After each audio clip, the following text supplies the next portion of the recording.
começando a nossa palavra de hoje, lute pelos seus pais. Se nas outras lutas, lute pelos seus filhos, lute pelo namoro saudável, quem sabe a gente tivesse aqui um público específico, né? Quem estava namorando ou quem tinha filhos que vão namorar. Lute pelos seus filhos, talvez alguns aqui não são pais ou não serão pais. Mas hoje, quando a gente fala assim, lute pelos seus pais, a gente coloca todo mundo na mesma situação. Talvez a única exceção que a gente tem aqui hoje seja alguns de nós que infelizmente já não temos mais pais vivos, então não existe mais como lutar por eles. Mas todos nós aqui somos filhos, né? Não tem como a gente não estar engajado ou não está incluído nessa situação. Todos nós somos filhos e sabemos a importância dos pais na nossa vida. Já lemos 2 textos na devocional que fala sobre obediência aos pais, e agora eu quero ler o texto que está aí no multimídia, o texto de Efésios capítulo 6, versos de 1 a 3, que diz assim: Vós, filhos, sede obediente a vossos pais, porque isto é justo.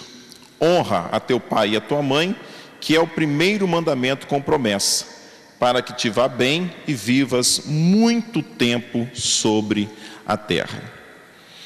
Na semana passada, quando eu estava falando sobre lute pelos seus filhos, eu estava falando sobre a diferença, e agora eu quero acentuar essa diferença entre obedecer e honrar.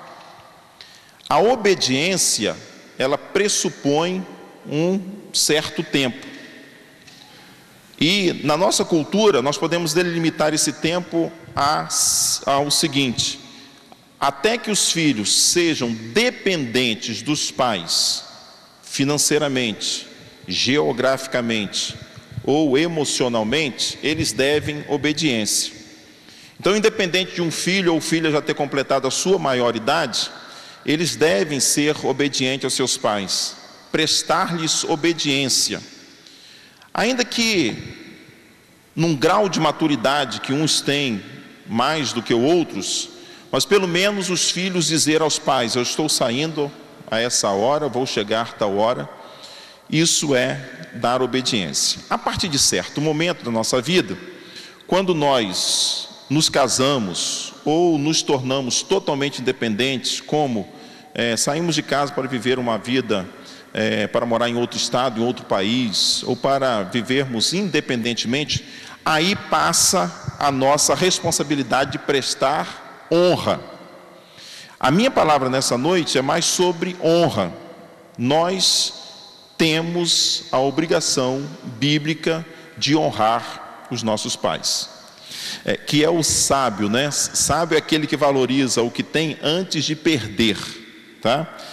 Então, sábio é todo aquele que valoriza o que tem antes de perder. E eu estou falando isso aqui em relação aos nossos pais. Eu tenho ouvido e tenho visto, e os irmãos também, com certeza, de muita gente lamentando o fato de não ter aproveitado ao máximo a presença dos pais enquanto eles estavam perto. E aí, gente, depois que nós perdemos os nossos pais, não existe mais nada a fazer a não ser lamentar. Não haverá nada que possa trazer os nossos pais de volta. Então, essa palavra também, ela se dirige a nós que temos os nossos pais vivos, ou pai, ou mãe, ou quem sabe, os dois. E aproveitar esse tempo, independente da idade que eles têm, quem é criança e adolescente, né? Que os seus pais são mais novos, quem já é adulto, jovem, adulto, que seus pais já têm uma certa idade, ou quem já é bem adulto e seus pais já têm muita idade, nós precisamos honrar os nossos pais. Existem algumas ilustrações ou histórias que marcam a nossa vida, e eu vou contar uma para ilustrar algo que ficou gravado na minha mente. Eu estava na 3ª série, e na 3ª série eu estava com 8 anos, 45 menos 8, 37, então há 37 anos atrás, eu li na escola, num caderno, e eu lembro que esse caderno ele tinha um formato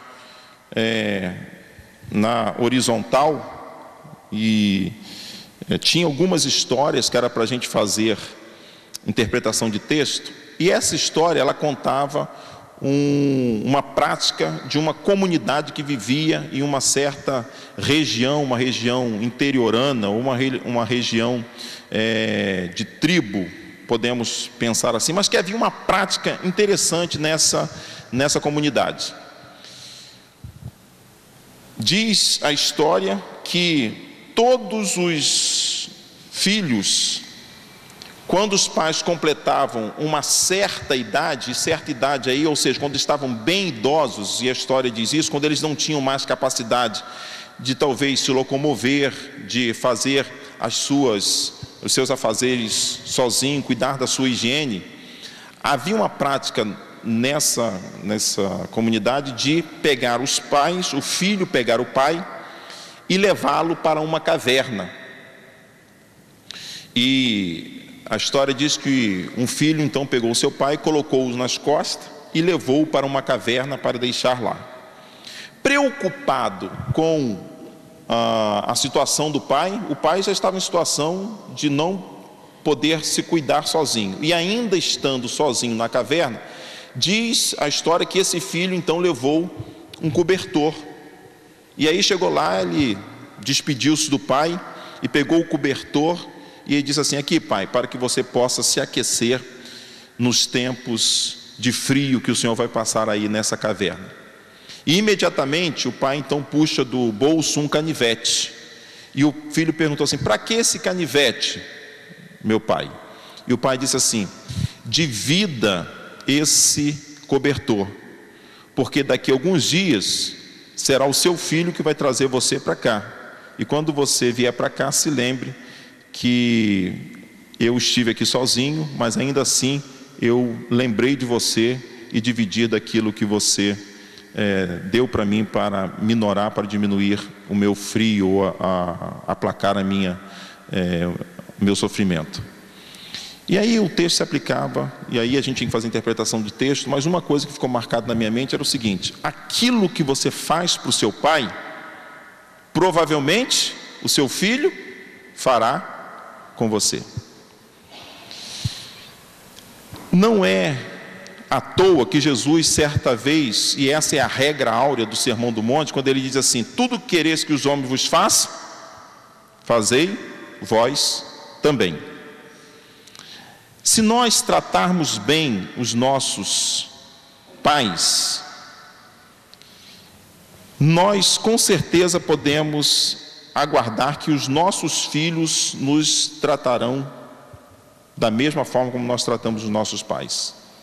Mas se nós tratarmos mal os nossos pais, com certeza nós receberemos a retribuição quando chegar a nossa vez, e receberemos o mesmo trato que demos aos nossos pais. Usando isso como ilustração, eu quero falar sobre alguns motivos, algumas razões para honrarmos e o que a Bíblia diz sobre isso. Eu quero começar dizendo o seguinte: os 10 mandamentos, eles se dividem em 3 partes. São 10 regras, 10 ordens, e ela tem a seguinte divisão. A primeira parte dela se relaciona ou nos orienta no nosso relacionamento para com Deus. Não terás outros deuses diante de mim, primeiro mandamento. Segundo, não farás para ti imagem de escultura, nem se curvarás perante ela. Terceiro mandamento, não tomarás o nome do Senhor teu Deus em vão. E quarto mandamento, lembra-te do dia de sábado para santificar. Esses 4 mandamentos estão orientando como deve ser o nosso relacionamento com Deus. Do 6º mandamento até o 10º, vai falar o nosso relacionamento para com o próximo, com o vizinho, né? Com aquela pessoa que nem é vizinho, que nem é conhecido, mas com um ser humano semelhante a nós. Mas entre os dois grupos, o primeiro e o segundo grupo, existe um só mandamento que Deus colocou ali não de maneira aleatória ou coincidentemente, mas coloca ali porque parte do relacionamento, parte do relacionamento de Deus passa pela família para chegar ao relacionamento com o próximo.